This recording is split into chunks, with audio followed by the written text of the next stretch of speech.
Hello everyone, this is Chris. Welcome back to my channel.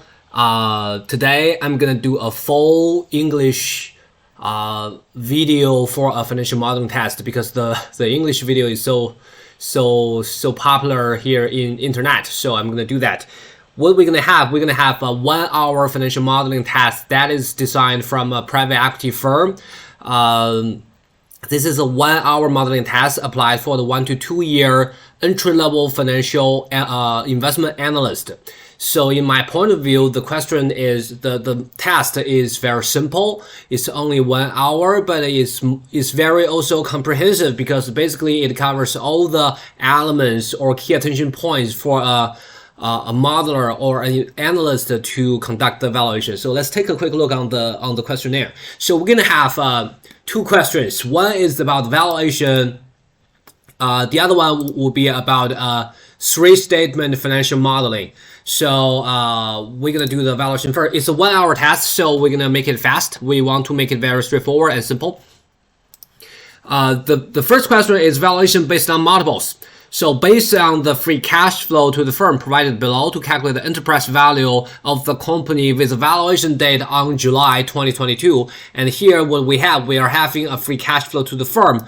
We're having a EBITDA, we're having a WACC, we're having a EV/EBITDA multiples, and by 2030. So basically that covers the valuation period from June 2022 all the way to 2030 with the terminal value in 2030. And let's do that. So FCFF will be equals to above here, and the terminal value is only happening in 2030. EBITDA times the 2030 multiple. This is the terminal value, and we will need to calculate the discount factor. Pay attention here is the valuation date is June 2022. So I'm making it larger.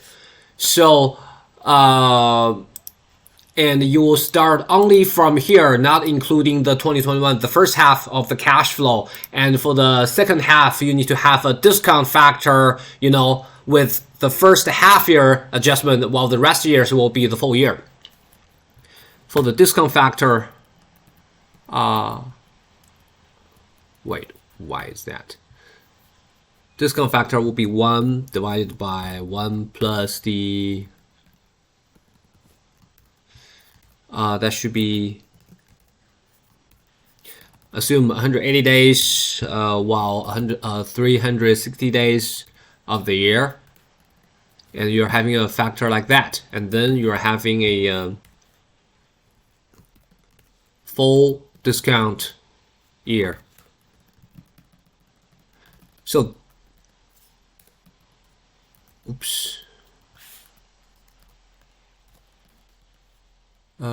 sorry.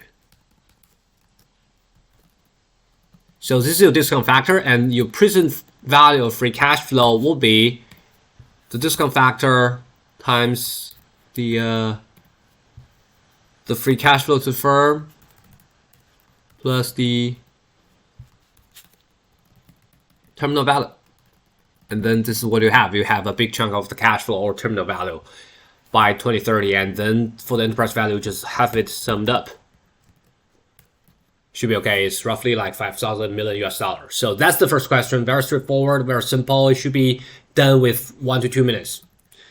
And then let's take a quick look on the three-statement financial modeling, the second questionnaire. So this is a company. The target company is I will zoom in.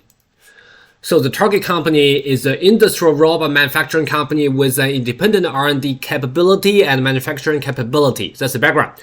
And based on the management interview, we understand that since 2019 to 2021, the target company expanded their production line from single one line to a double line with exactly the same capex. So this part is indicating how to calculate the capex. The second thing is they're expecting to expand into 4 lines by 2023 and no more new lines after 2024. So that is indicating your cash flow statement, the capex, the investing cash flow, the capex. And the second point is prepaid expenses are all used for production line and shall keep an ending balance at $20 million US. Prepaid expense used for production line. Other accounts payable are all payable to production lines and shall be zero at what? At 2022 CIP or production line. So here is indicating number one, prepaid expense are related to CapEx expense. Number two, other accounts payable relate to expense. One, the prepaid expense actually is the money you already spent, and when you have the payable happened, you just deduct that. So prepaid expense, you can treat it as more like a cash item in your asset, in the asset part of your balance sheet. For the payable, other accounts payable, that means that it happens, you will have a cash deduction paying for the production line. Okay, that's about the cash, how we deal with the cash. Maximum capacity each line 500 units per year. Remember that. 8-year depreciation with zero value, and the new PPE shall be kept depreciated since the year number one, which is very straightforward. And unit price for each product is $1 million. Future price will maintain flat. And for the selling amount here, 50% CAGR and shall reach the amount of 2,500 units in 2024. Gross margin shall be at 40% in 2021. So this part is about, then it's going to be about the P&L. Target company is about 10% revenue in R&D, 20% in selling fees, SG&A maintain the same. This P&L items, 25% CIT. Accounts receivable is 120 days, inventory 90 days. While accounts payable is 150 days. This is about the working capital, okay? And it assumes no interest rate applied in the test, and debt shall be fully repaid by December 2023. So this is going to be about the financing cash flow. This part about the financing is quite simple. So we can start to fill those in. So here is the requirements based on the information above to make the 3-year financial statement. P&L, cash flow statement, balance sheet, and fill in the cash flow statement for 2020 and 2021 cash flow statement. Okay, and PP&E capex shall be decided based on background number one. Okay, and no debt financing will be assumed. Please assume equity financing if cash balance is negative. This is very important. It means that if you have negative cash balance, your cash should be coming from the capital injection instead of the raised additional debt. And here is the part to fill that in. So we can starting from the P&L. So the selling amount 700 and see here the selling amount we talk about here is this part. Point number two. 50% CAGR each year starting from 2022. And reach the amount 2,500 units in 2024.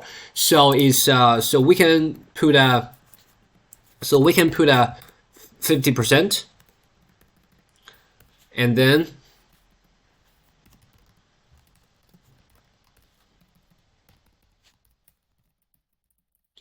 but for 2024, here are some of the attention point. Number one is selling team. Selling team shall reach the amount 2,500 units in 2024. However, you're having a capacity, maximum capacity 500 units per year, and you're gonna have 4 lines after 2024. So it means that the maximum capacity is 2,000. So this part should be adjusted into 2,000. But anyway, it should be okay. Either you're apply a 2,000 or you've put a 2,500 here. You miss some of the part in terms of the overall financial modeling. It should be okay. So don't spend too much attention on that. And the unit price maintain the flat here, and then you're gonna have the revenue. Revenue will be the selling amount times the price. Be careful, here is US dollar million, and you should divide it by 1, 2, 3, 4, 5, 6 divided by 1 million. So that is 1 million. That will be million US dollars. And for the COGS, here in the questionnaire, I think it is mentioned that you have you're having a gross margin 40%. So your COGS should be 60% minus the 40%. Airlock and times the revenue, you get that, and pay attention to that. For modeling practice, cash out should be negative. Okay, and then you have it summed up. You have the gross profit margin and R&D expense. You have R&D expense roughly at 10%, 20% selling fees, so 10%, 20%, and those are revenue based. You times the revenue, and it should be a negative figure.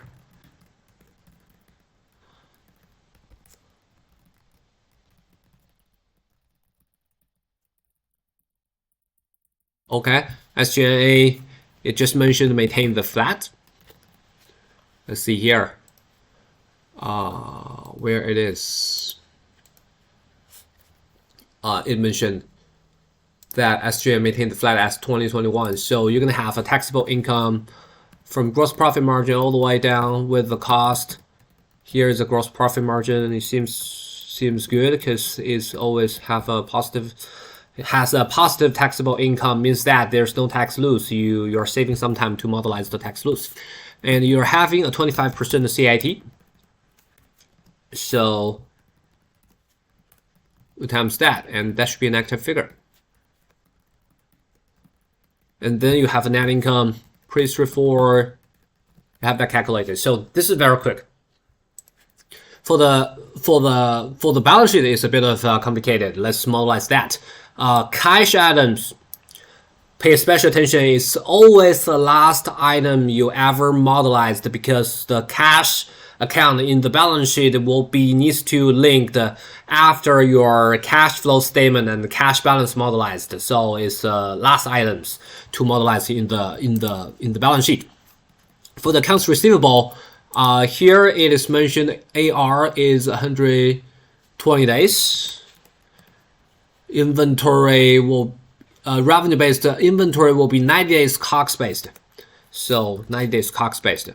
So AR is revenue based, divided by 330 days times 120 days.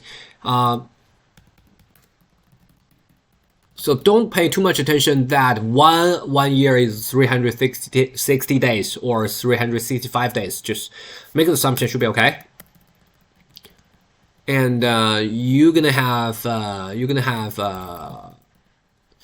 COGS based inventory, but it should be positive. Your balance sheet items always positive.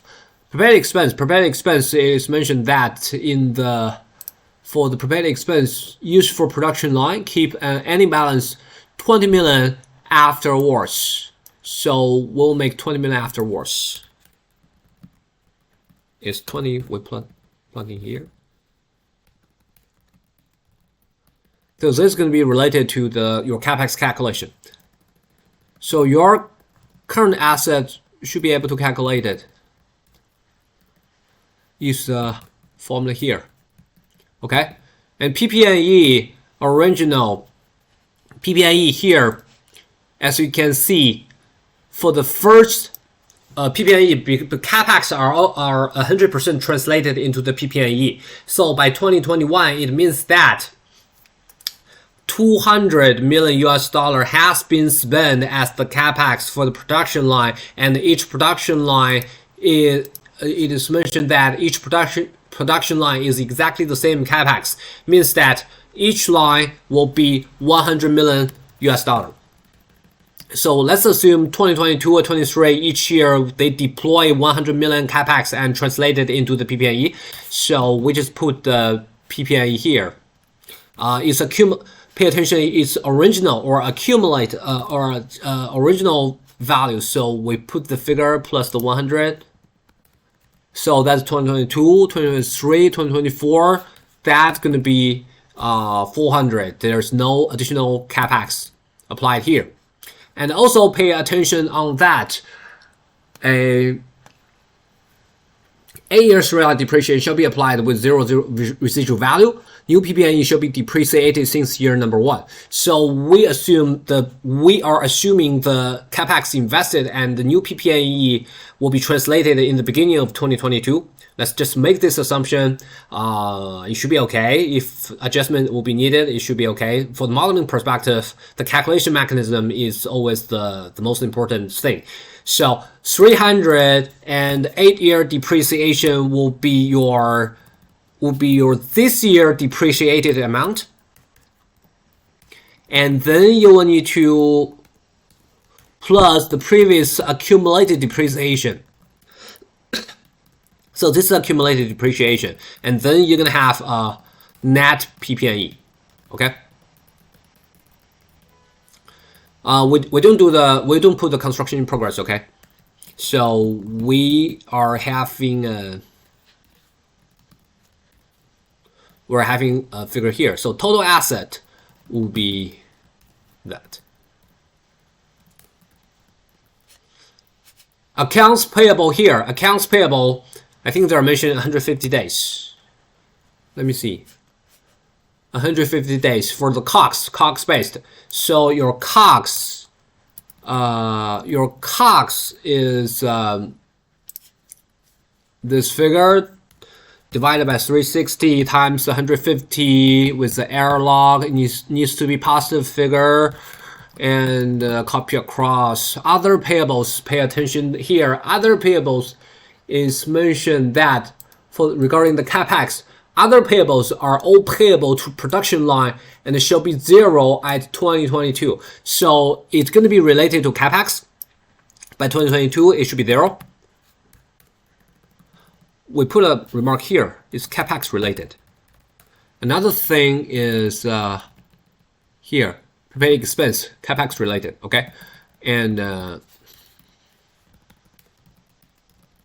so this is prepaid expense. Zero interest debt. It is mentioned that by December 2023, fully repaid. So 2022 is the same amount, 2023, it should be there. So this is going to be related to your financing cash flow. It means that if by this period, you are repaying $100 million for the non-interest debt. So total liability, therefore, will be this amount. Share capital. Share capital, pay attention on that. Share capital, first of all, there's no dividend or reduction. There's no capital reduction. So your share capital, the beginning balance of 2021 should be maintained the same. But pay attention on that. We may need to put additional paid-in capital for the cash balance.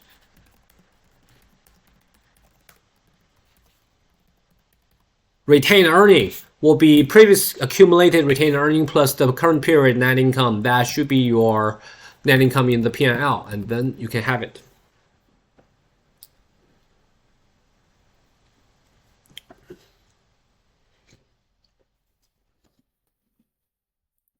And then there is the balance sheet check, and you can see it's still incorrect, simply because you didn't put any cash here. And then let's dive into the cash flow statement.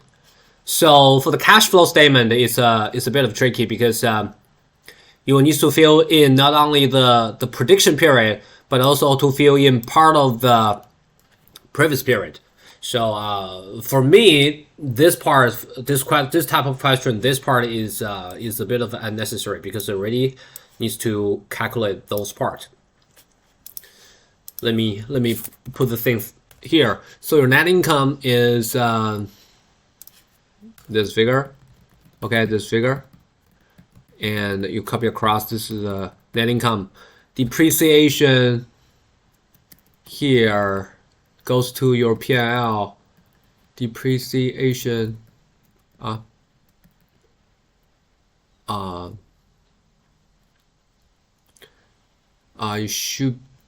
it should be starting from here, and this is your current period depreciation, and it's adding back, so we put a negative sign here. Okay, and for this part, you won't be able to calculate because you are not having a 2018 opening balance sheet. Here is a bit of tricky. Account the working capital. I always make the mistake in the working capital. I believe a lot of students make the same mistakes. Let's see how we're going to deal with that. So accounts receivable is here. Inventory is there. Accounts payable. So this is current asset. Receivable, inventory is in the asset part. That's your current asset. Your working capital should be calculated based on the current assets minus current liabilities. So for the current liability here, we put a negative figure here, a negative sign here, which is accounts payable. Accounts payable is this part. Some students are going to ask why you're not including the other payable, because the other payable is going to be capex related, so it's not part of the working capital. We're going to make the cash adjustment in the capex calculation. So this adjustment specific for this question is a bit of hard for the capex cash calculation. So this is a working capital we're gonna need, and how to calculate the net change of working capital. How to calculate that? It should be your current assets, current net, current assets minus the current liability minus the previous current asset minus the previous current liability, you know, stuff like that. Let me make the formula. It should be straightforward. So this is your current period, current asset minus current liability, and that minus the previous period, current asset minus current liability. Okay, this is your net change of working capital. Net change of working capital. The blue part minus the red part.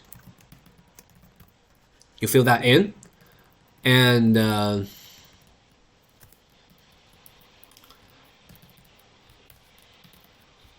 your operating cash flow will be equals to net income adding back to depreciation minus the net change of working capital.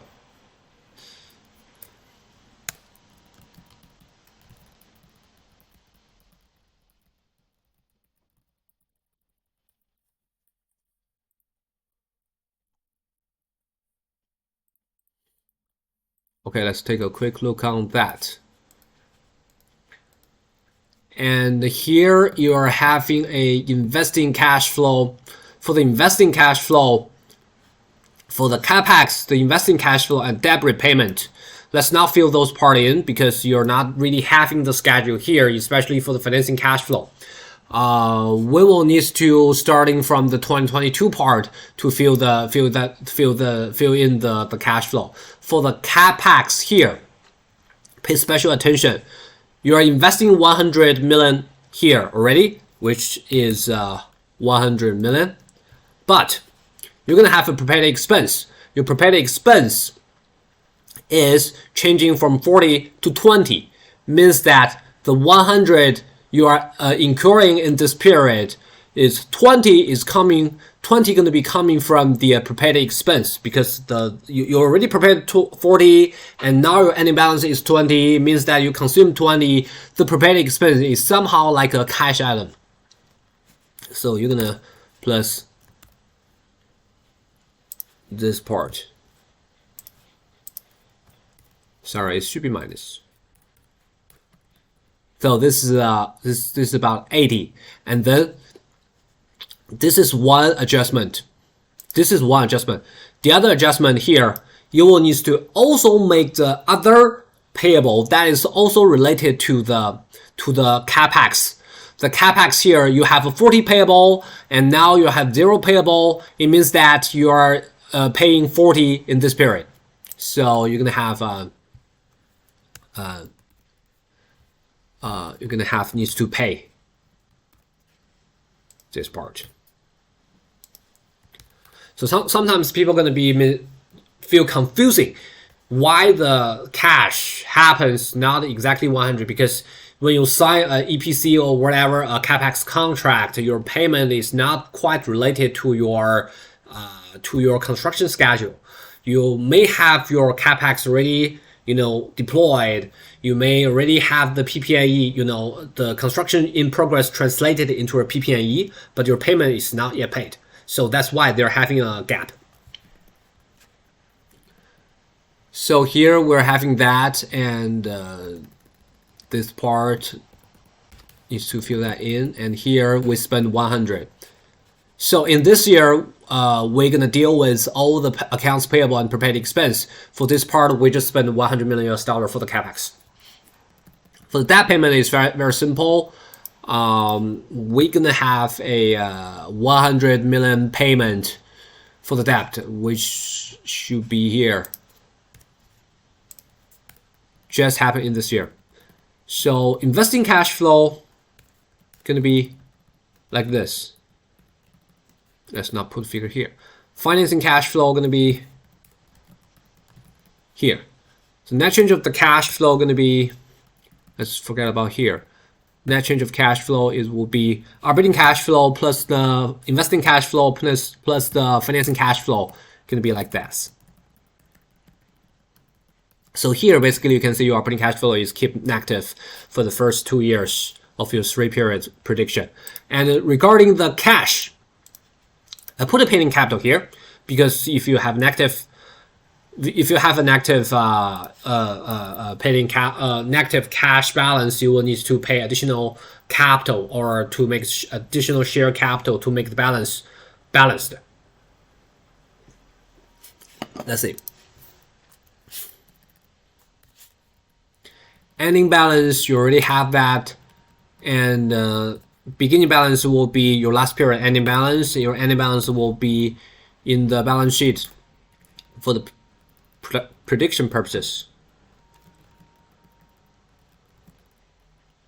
So basically, to cut off, let's make a small line here.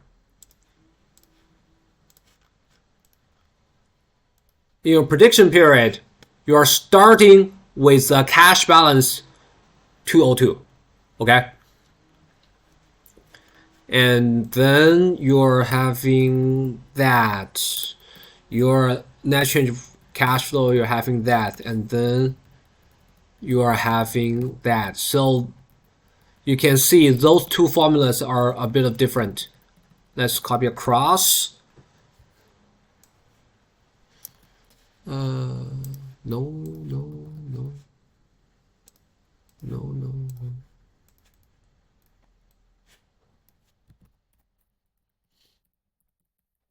So from this part, as you can see, you're gonna have a negative cash balance minus the 42. So let's link the cash balance here.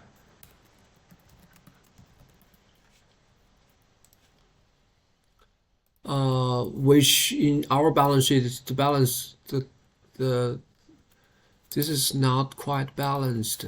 Let me see why it is not balanced. You have the total assets minus that.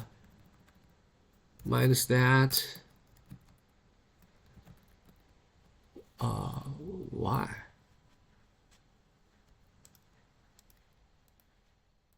Why that is so high?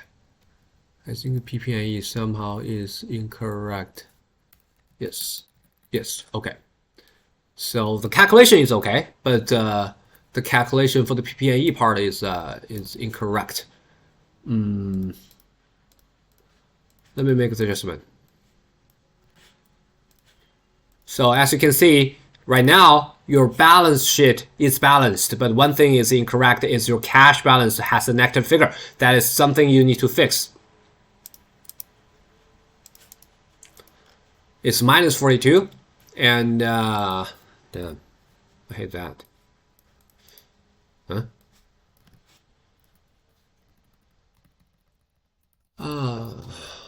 Always pay attention to the format. And if you're having a negative cash flow, you need to get some cash from the paid-in capital. So here is the balance. Here is the thing. You calculate that. So basically, this is the cash amount, net cash flow before you put in additional capital. So If this figure is positive, then there's no cash. If this figure is negative, you will need additional cash. Sorry, I think something is incorrect. Beginning balance. So here you need to write a formula. Minimum. It means that in this period, you're lacking 42 million US dollar and needs to come from the paid-in capital. And this amount, you need to put a negative figure here. See? Then here, the ending balance will be 0. Here, the ending balance will be always positive, but it's error because you are put additional paid-in capital. You will need to put additional the paid-in capital here to link the figure.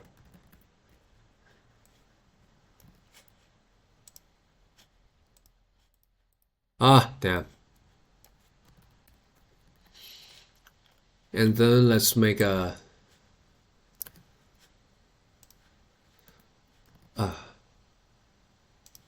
always mess with that. Okay.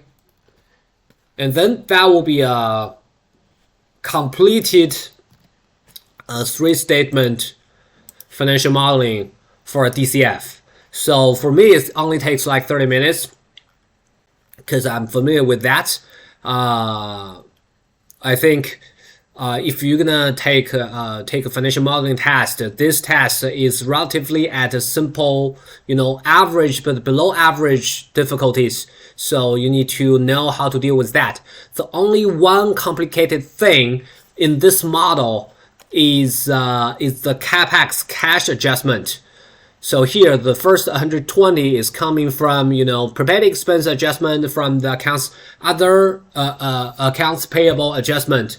It's a bit of complicated for some of the students, but I think it should be okay. For me, I think to know the definition of P&L balance sheet and the cash balance is very important. And sometimes if you are an entry-level analyst, you may make some mistakes in the net change working capital calculation. Just pay special attention to the formula here and pay special attention to the positive negative sign. That should be okay. So that will be an overall recap of this financial modeling. Hope it helps. Thank you.